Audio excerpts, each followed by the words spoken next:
ఈరోజు దేవుని వాగ్దానము కీర్తనల గ్రంథం 128వ అధ్యాయం 1వ వచనం. యెహోవా యందు భయభక్తులు కలిగి ఆయన త్రోవల యందు నడుచువారందరూ ధన్యులు. ప్రియమైన సహోదరి సహోదరులారా, ఈ వచనం మన జీవితానికి ఎంతో విలువైన సత్యాన్ని తెలియజేస్తోంది. యెహోవాను భయభక్తులతో గౌరవించి ఆయన చూపిన మార్గంలో నడిచే ప్రతి వ్యక్తి నిజంగా ధన్యుడు అని దేవుడు చెబుతూ ఉన్నాడు.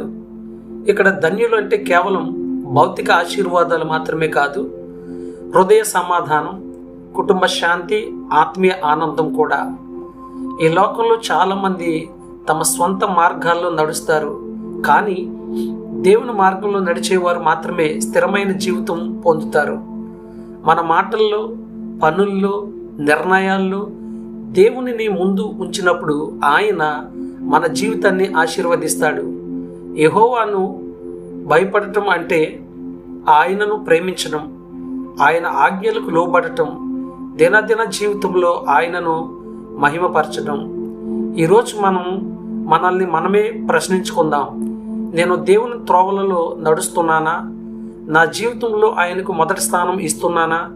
అలా చేస్తే దేవుని వాగ్దానం ప్రకారం మనం తప్పకుండా ధన్యులమవుతాము.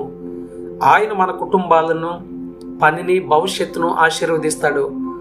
యెహోవాలో భయభక్తులు కలిగి ఆయన మార్గంలో నడిచే జీవితం, అది నిజమైన విజయం. చిన్న ప్రార్థన చేసుకుందాం. ప్రియమైన పరలోక తండ్రి, మా జీవితాల్లో మిమ్మును భయభక్తులతో గౌరవించే కృప మాకు దయచేయండి. మీ త్రోవలలో నడుచుకునే జ్ఞానమును, విధేయ హృదయమును మాకు ప్రసాదించండి. మా కుటుంబాలను ఆశీర్వదించండి. మా పనులను స్థిరపరచండి. మా హృదయాలను మీ సమాధానంతో నింపండి.